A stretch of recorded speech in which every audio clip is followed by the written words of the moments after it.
कहानी। रामगढ़ में एक ब्राह्मण परिवार रहता था। ब्राह्मण का नाम रामलाल था। वो बहुत ही सरल स्वभाव का था, लेकिन उसकी ब्राह्मणी ललिता बहुत ही क्रूर स्वभाव की थी। अभी तक उनके कोई संतान नहीं थी। उनके बच्चे पैदा होते ही मर जाते थे। इस प्रकार उनके 4 संतानें मर चुकी थीं। कुछ समय बाद उसके यहाँ 5वीं संतान उत्पन्न हुई। जब वो 6 माह की हो गई तो एक दिन ललिता अपने रौताइन को बच्चा सौंप कर नदी पर नहाने चली जाती है। रौताइन बच्चे को खिलाते खिलाते सोचती कि मेरे घर में नमक नहीं है, इसलिए वो थोड़ा सा नमक ललिता के घर से निकाल ले जाती है। बच्चा ये देखकर हंसने लगा। तब रौताइन पूछती है, तुम क्यों हंस रहे हो? तब बच्चा कहता है, अभी यहाँ मेरी माँ नहीं है, इसलिए तुम और कुछ ले जाना चाहती हो तो ले जाओ। रौताइन कहती है कि तब तक कुछ नहीं ले जाऊंगी जब तक तुम अपने हंसने का कारण नहीं बताओगे। तब बच्चा कहता है, पता नहीं मेरी माँ ने पिछले जन्म में कितना नमक चुराया होगा, जो कि उसकी सज़ा उसे अब तक मिल रही है। अब तक उसे कोई भी सुख प्राप्त नहीं हो पाया है। रौताइन कहती है, तुम उसके पास हो तो इससे बढ़कर और क्या सुख चाहिए? बच्चा कहता है, मैं तो 1 दिन के रहकर वापस चला जाऊंगा। रौताइन पूछती है, क्या कोई उपाय नहीं है मेरी मालकिन को संतान सुख मिले?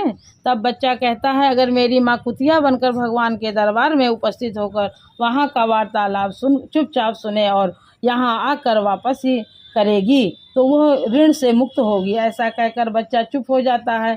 ललिता नहा कर आती है और रौताइन पूरी कहानी बताती है। ललिता कहती है, तुम झूठ बोल रही हो, इतना छोटा बच्चा कैसे बात कर सकता है? तुम मुझे डरा रही हो। रौताइन कहती है, जो सच है वही बता रही हूँ, आप माने या ना माने आपकी मर्जी। रामलाल बाहर से कथा पढ़कर आता है और ललिता को भी सब बात बताती है। रामलाल को आश्चर्य होता है। बात आई और गई हो गई। दूसरे दिन बच्चा एकदम से बीमार पड़ जाता है। अगले दिन बच्चा मर जाता है। ललिता को रौताइन की बात याद आती है। उधर रामलाल और अन्य लोग बच्चे को शमशान ले जाने की तैयारी करते हैं। इधर ललिता कुतिया का रूप बनकर बच्चे के पीछे पीछे जाती है। बच्चा भगवान के दरबार में पहुंचकर बहुत खुश होता है। भगवान वहां पर बैठे हुए सभी बच्चों से पूछते हैं कि अब ललिता के घर कौन जाएगा, लेकिन कोई भी बच्चा आने के लिए तैयार नहीं होता।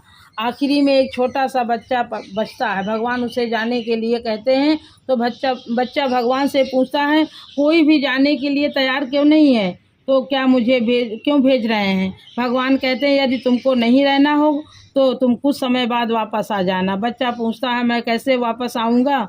तब भगवान कहते हैं, तुम जो वस्तु न रहे उसकी मांग करना। जब वह वस्तु न मिले तो रूठ कर वापस चले जाना। जैसे गर्मी के दिन कीचड़ की मांग करना और बरसात में गर्म धूल की। जब तुम्हारी बुआ नए कपड़े पहने हुए हो तो तुम हाथ मुंह गंदा करके उसकी गोदी लेने को कहना। इससे से तुम्हारी मांग पूरी ना होने पर तुम वापस आ जाओगे। बच्चा इन बातों को सुनकर ललिता के घर उसका बच्चा बनकर जाने को तैयार हो जाता है। ललिता जब सब बातें सुनकर जल्दी से घर वापस आती है। कुछ दिनों बाद उसको बच्चा होता है। धीरे धीरे बच्चा बड़ा होता है। साल भर के बाद ललिता मौसम के अनुरूप सभी चीज़ों को इकट्ठा करने लगती है।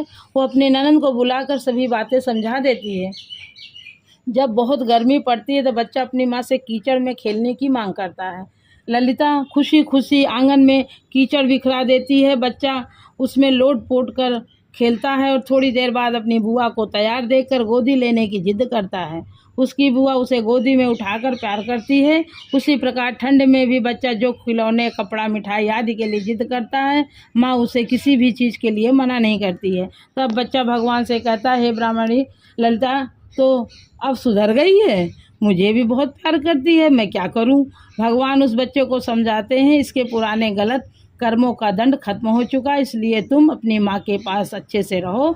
ललिता अपने बच्चे के साथ खुशी से रहने लगती है।